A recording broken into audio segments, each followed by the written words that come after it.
and scary. Allergic to Girls, School, and Other Scary Things.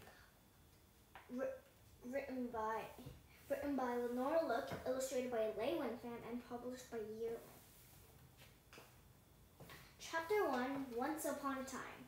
The first thing you should know about me is that my name is Alvin Ho. I'm afraid of many things. Elevators, tunnels, bridges, airplanes, thunder, substitute teachers, which means when the teacher is sick, you have to have a new teacher. Kimchi, wasabi, the dark heights, scary movies, scary dreams, shots, school. If there is no school, my trouble would blast away just like that. I'll dig holes all day. I would play catch with my Gong Gong. Oh, actually, Gong Gong, it's not a dog, it's his grandpa. I'll play catch with my Gong Gong. I would watch cooking shows and I would keep an eye on things. It would be fantastic. The second thing you should know about me is that even though I'm afraid of many things, I'm not afraid of anything that explodes. I love explosions. I was practically born with gunpowder in my blood. This is on account that I live in Concord, Massachusetts, which is hard to spell, but where there were explosions all over the place. When the American Revolutionary War started, way before I was born. The third thing you should know about me is that I have a dog named Lucy and a brother named Calvin and a sister named Annie Belly, who messes with my sticks and toys, eats my food, drinks my chocolate milk, and gets in my way. I'm not as big as Calvin, but I am bigger than Annie Belly, who isn't a Barbie anymore but doesn't go to school yet. I'm sort of almost medium. When I stand on tiptoe and stretch at the same time, I am finally almost visible in my class picture. The fourth thing you should know about me is that I love Plastic Man, Wonder Woman, the Green Lantern, Concrete Man, Aquaman, Green Henry, King Henry III, and all the superheroes in the world. I know them from reading with my dad every night while my mom runs on the treadmill like a hamster on a wheel. My dad is a great reader for his age, which could be 50 or 100, it's hard to tell. He wears reading glasses and always puts one arm around me and his other arm around Annie Belly and Calvin for support on account of when you get to be that old, it's hard to do anything by yourself. The fifth thing you should know about me is that once upon a time, before I went to school, I was a superhero. I was Firecracker Man! I ran around her house full speed ahead, screaming at the top of my lungs while beating on the garbage can lid. I was as noisy as a firecracker on Chinese New Year. My costume was great, my Gung Gung made it. But now, oh, and I had to show you one thing. The page before, there's him in his Revolutionary War costume and that's his dog, Annie Belly, and Calvin, and this is him as Firecracker Man. But now I'm Firecracker Man only on weekends and holidays. There's just no time for it. Being a superhero is hard work. You have to save the world. Oh, and here's another picture. You have to save the world, but going to school is even harder. You have to save yourself. Most days I can hardly even make it to the school bus. And when I arrive at school, I can't think, I can't read, I can't smile, I can't sing, I can't scream. I can't even talk. The sixth thing you should don't know about me is that I have never, ever spoken a word in school. Even when I managed to try all my might, I always managed to say nothing at all. My voice works at home, it works in the car, it even works on the school bus. But as soon as I get to school, I am as silent as a side of beef. You're like a frozen sausage falling off. You're like a piece of frozen sausage falling off the truck. My brother Calvin likes to say, it is true, something like that. No one really knows why I lose my voice at school, since I come a long line of final warriors who haven't had a scary bone in their body since 714 AD. In China, my ancient grandpas and grandmas and aunts and uncles fought off leopards and tigers in the gardens the way Calvin and I fight off The way Calvin and Annabelle and I fight off mosquitoes at Walden Pond. They weren't afraid of anything. I'm afraid of everything. Chapter 2, getting ready for school. It was the last day of summer vacation and Calvin and I were getting in our room ready for the first day of school. Calvin was heading into 4th grade and I was heading into the 2nd. Calvin was on the computer and I was sitting on my bed going over my PDK, personal disaster kit. When you're afraid of everything, it's very important to carry a PDK. It's like a PSD, a personal flotation device, only heavier and with more parts. A PDK begins with the right box. It must not be too big like a shoebox or too small like a Band-Aid tin. Let's see. Never mind.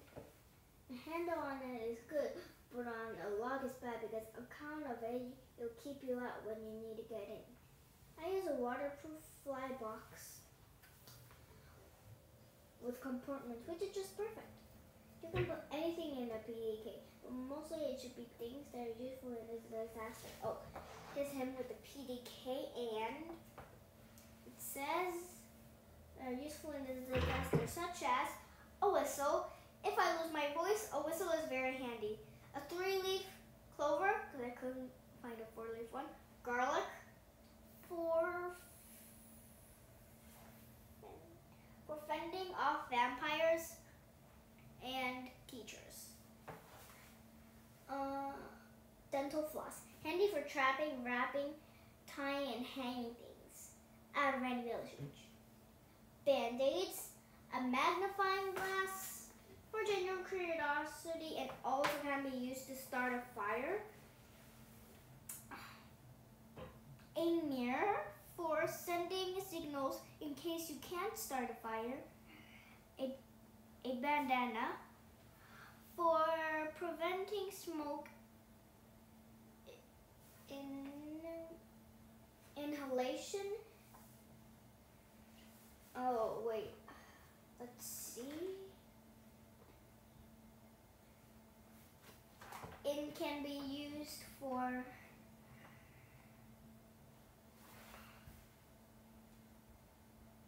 in case you start above fire, but can also be used as a sling or a tourniquet. A scary mask for keeping girls away. Escape routes. The problem with PDKs, as everyone knows, is that they have to be updated every year on account of you'll never know what you need in the next grade. Now that I could read and write without help, I was adding something I'd needed for a long time. Emergency plans. I read them aloud to Calvin. How to survive a fire in the school cafeteria. 1. Lie down. The freshest air is near the floor. 2. Crawl away from the flames. 3. Run. And how to meet your new teacher. 1. Put on a scary mask. 2. Rub on garlic. 3. Stay back 100 feet. And how to survive show and tell. Show something spectacular. Oh, wait. And how to meet your new teacher. 1. Put on a scary mask. 2. Rub on garlic. 3. Stay back 100 feet. How to survive show and tell. 1. Show something spectacular. 2. Hold it high. 3. Turn it around. 4. Listen to the oohs and ahs. 5. Take a bath. When I finished reading, I was very impressed with my plants, but Calvin was not. That's stupid, he said. Calvin is not supposed to use the S word, it's bad. You can't say that. I said, okay, it's dumb, said Calvin. You're supposed to look your teacher into the eye, shake her hand, and smile. But that's even harder than putting on a scary mask, I said. I'm not too good at anything since I started school, but Calvin is good at everything. He knows his multiplication tables mostly. He has fantastic ideas for science projects. Most days he can finish his homework without falling asleep. And someday he will know something. about everything because he's reading the entire encyclopedia online. Calvin. Calvin, I said, you're going to be the smartest person in the world. That's the whole idea, said Calvin, still reading. He needed to read it pretty fast to give it a jump start on the 4th grade, which is when you have to speed read to get yourself ready for middle school. He was up to the letter. Did you know that deer sleep only 5 minutes a day? Calvin said. No, I said, Calvin. Calvin ignored me and continued reading. The mammal is the only the elephant is the only mammal that can't jump. He said. Calvin was right. I've seen an elephant fly in a movie, but never seen one jump. I need your help to finish my PDK, I said. I've already helped you, Calvin sighed. He did not look up. I need more help, I said. I need emergency plans for making friends. None of the boys at school play with me. That's because you're weird, said Calvin. I am not weird, I said. I have social performance anxiety disorder. It is true, I'm a therapist for it. That's weird, said Calvin. You skipped to the letter S. You're weird, I said. Did you know that the author William Shakespeare invented more than 1,700 words, including assassination and bump? I shook my head. Stewardless is the longest word you could type with only the left hand, said Calvin. I growled. Calvin stopped. Okay, he said. The first step is making friends is don't talk too much. You will have to be quiet. That's the first rule of making a good friend. I blinked. But I can't talk in school, I cried. That's the problem! Calvin glared at me. Maybe if you didn't use up all your words at home, you could have some to use at school, he said. I glared back. Okay, he said. If I tell you, will you stop bothering me? Okay, I agreed. Ready? Said Calvin, you better write fast. So I did. I read twice, then I read it again. Calvin's rules for making friends. 1. Say hello. 2. Just say hello. 3. Trade baseball cards. 4. Trade more baseball cards. 5. Just trade baseball cards. It wasn't perfect, but I put it into my PDK and stopped bothering Calvin. Chapter 3. Rose stuck in the window. After a while, I just had to bother Calvin again. He had stopped reading the encyclopedia online, and he was now sitting on the floor holding a permanent marker in his hand. What you doing? I asked. I'm writing my name of everything I own, said Calvin. That way, you have to ask for permission before you touch my stuff. Oh. He wrote Alvin Ho on his bottom of his sneakers. Then he wrote C Ho in glistening black marker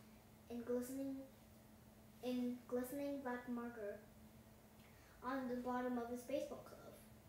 Alvin Ho went inside his batting helmet.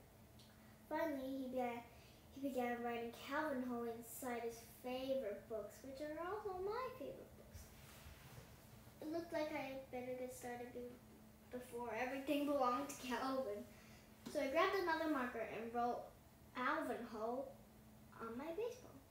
It was not a play ball, but my special ball, kept in a clear plastic box on the shelf. Someone has already written his name on it, Daisuke Masuzaka, whose nickname is Daisuke. I can roll as fast as dice too, especially when I have firecracker man, so my name looks sure fantastic right next to it. Now that ball's good, nothing but playing, said Calvin. It was great news to me, and I always want to throw it. But even better, Calvin seemed like he was now in a talking mood, so I gave him the bad news. Calvin's rules for making friends isn't gonna work for me, I said. I can't do anything on the list on account I can't even say hello. Got any other ideas? Said Calvin, his marker in midair. Are the boys in our class bigger than you? Mostly, I said, but Pinky's bigger than everyone. Sometimes it helps if a friend is the same size as you, said Calvin. Then you will have to say. How? How come? I said, dunno, said Calvin. That's just the way it works. Then Calvin went over the computer, typed and clicked something. Stretching exercises for axillary growth. I flashed off the screen. See results in 5 minutes. Amazing results. Fast. There were also the diagrams and instructions how to grow a few inches. It was perfect. We printed a few pages and we hurried outside to the backyard with them. Summer wasn't quite over, but fall was already showing off with pretty leaves, butter, cinnamon, orange, and burnt toast colored. The leaves looked like fireworks exploding in the golden afternoon. Like Annie Belly was singing under them. La la la la la la. Annie Belly sang. La la la la la. Annie Belly was digging holes, one of her favorite things to do. Her holes were not good as mine. They weren't even real holes, just dimples, but she sure loved digging them. La la la la la la. She sang like a little bird. The garden hose was in one hand and one of my carved sticks was in the other. I ran over and nearly almost gave her a thumping, but I didn't. I remembered the nick of time that I am a gentleman. My dad told me and Calvin the rules of being gentlemen. Rule number 1, no hitting, especially girls. Unfortunately, if I remember only one rule, it should be this. My dad said, and if I forget it, I will not be a man but a mushroom. Being a man will be a lot easier if Annie Belly didn't mess with my things. Eat my food, drink my chocolate milk, or get in my name. Annie Belly, I said breakfast. That stick's been carved and it's not for digging, it's only for robbery and mayhem. Yep, said Annie Belly. She stopped. She looked at the stick. My dad showed me how to use the knife to take off the bark so it would be smooth. I had a rare collection of these sticks on the back fence. And it's good for digging. Annie Belly said, try it. So I did, and so did Calvin. He digs better than anybody. He's a regular backhoe.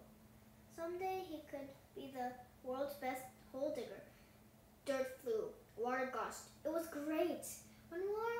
When our yard had more than the holes than the party dogs at the zoo, we stopped. Annie Belly, you're right, Calvin declared. These sticks are good for digging. They're smooth in the heart, in the hand, not rough. Annie Belly beamed. Calvin has always a good word for her. Now Alvin and I have some work to do, said Calvin. Work? Annie Belly looked puzzled. Calvin made a stir up with his hand and I stuck my foot into it and he pushed me up into our apple tree. I grabbed a branch and hung for it. What kind of work is that? Asked Annie Belly. It's a stretching exercise, said Calvin, to make him taller. Being bigger will help him make friends at school. Oh, said Annie Belly. She tilted like a teapot to look at me. It looked like the duck hanging in his Chinatown window. Come on, let's help him, said Calvin. He reached up and pulled one foot and Annie Belly copied, pulling on the other. See results in 5 minutes, said Calvin. Amazing results, fast. It hurt my armpits a little, not too much. I could feel myself stretching like a rubber chicken. Suddenly, Annie Belly let go. Let's make cookies with Mom, she shrieked, and began running towards the house. Great idea, said Calvin, taking off after Annie Belly. Wait! Hey, wait! I cried. I want to bake too! Annie Belly looked back but didn't stop. She was getting better at doing 2 things at once, like giving orders and running. You keep stretching, Alvin, she said as she ran. We'll bring some more cookies when they come piping hot out of the oven, okay? That way you'll be half grown by the time we get back. Great idea, I squeaked. Annie Belly isn't in school yet, but she says things that sound like she's already been through the 6th grade or something. But it wasn't a good idea for long. I could feel my grip slipping. I couldn't hang on forever. I couldn't even hang on much longer, but I couldn't jump either. I'm afraid of heights. I could break some bones if I fell. So I swung my legs up and draped my knees over the branch like the monkey bars at school. It was a close call. But these were not the monkey bars. I was now upside down and even farther from the ground. And I was stuck. Calvin! I yelled, help me down! There was no answer for a long time. Then the sound of cookies wafted from the house. Hey! I screamed. I heard milk glasses clinking, followed by the muffled voices of a TV cooking show. Then the sound of Annie Belly singing. Annie Belly! I screamed. Help!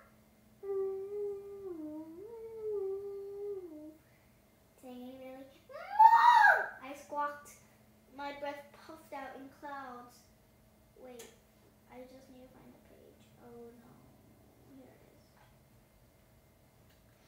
My face froze, my nose rang, my ears ran, my head spun. Then I had an itch I couldn't reach. But that wasn't the worst of it. It was getting dark. The wind moved. The leaves applauded. The garden hose hissed and slithered. The grass disappeared and roared a black sea. Ah! I screamed. Somewhere a piano played. Video games blasted and anybody said, ooh. I wanted to cry. So I did. I squeezed the branch with my knees and cried full blast. Crying is great, even upside down. Everything is always better afterward. And it was. Soon I heard Louise coughing up the driveway. Louise is my dad's wasabi green car, which he loves more than fireworks. My dad was home. My dad is the dad, which means he's the best. He would always save me. He always does. Dad! I yelled, Dad! Help me!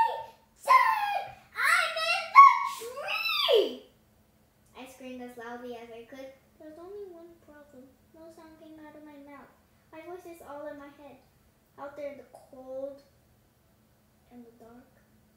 And the grass of the evil tree perched out above the hungry sea. I was too afraid to speak.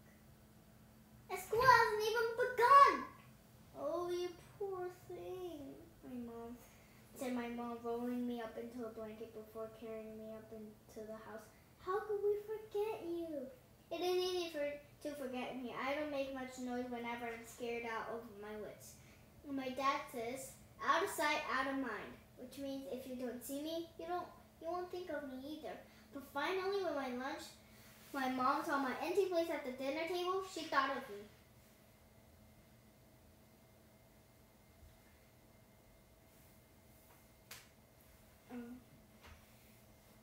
Let me just do that again. My mom is the mom. She never had another life like my dad, who's probably secretly a kung fu action hero, spy master, assassin before he was dad. My mom was always a mom. She was practically born like that, but that's okay. She's super duper. She's not afraid of heights. She can climb a tree in 2 seconds flat and tear me. Poor thing. From the grass of the evil tree, just like that. I love it when she calls me that. Poor thing. It was almost worth hanging like a roast duck to hear it. Poor thing. Chapter 4, Allergic to School. When I was your age, my dad said at the breakfast the next day, I was scared of school too. Worse, I was never a superhero before I went to school, so it was very rough. My dad was not superhero material, but he has read practically everything written about superheroes, and so he has a lot from beginning to end, which explains a lot about him. Just hold your head high, said my dad, and be a gentleman. But I feel sick, I said. My dad put a hand on my forehead. No fever, he said. Are you sure? I looked at his hands. They were thick like baseball mitts. It was a wonder he could feel anything through them. Where does it hurt? He asked. All over, I said. It was true. I was not making it up. I've grown at least 2 inches from stretching so long in the tree. And growing hurts, as everyone knows. I gave a little moan. Said my dad. I moaned a little more. You're not sick, said my dad. But I will be. I said, I will be very, very sick. I'm allergic to school. Severely allergic. My dad looked at me. Alvin, he said firmly, putting one of his mitts on his shoulder. Yes, Dad? You will be okay, son, he said. I love him when he calls me that, son. I felt a little better. Maybe my dad was right. Maybe I would be okay. A good word for my dad changes everything. Besides, if I missed the bus, my dad might have a few other words for me. So I dashed out of the house and caught up with Calvin just as the bus was pulling up at our end of a driveway. Bye, Alvin, cried Annie Billy. Bye, Calvin. Bye, Annie Billy. We waved and climbed on. The wheels on the bus went round and round.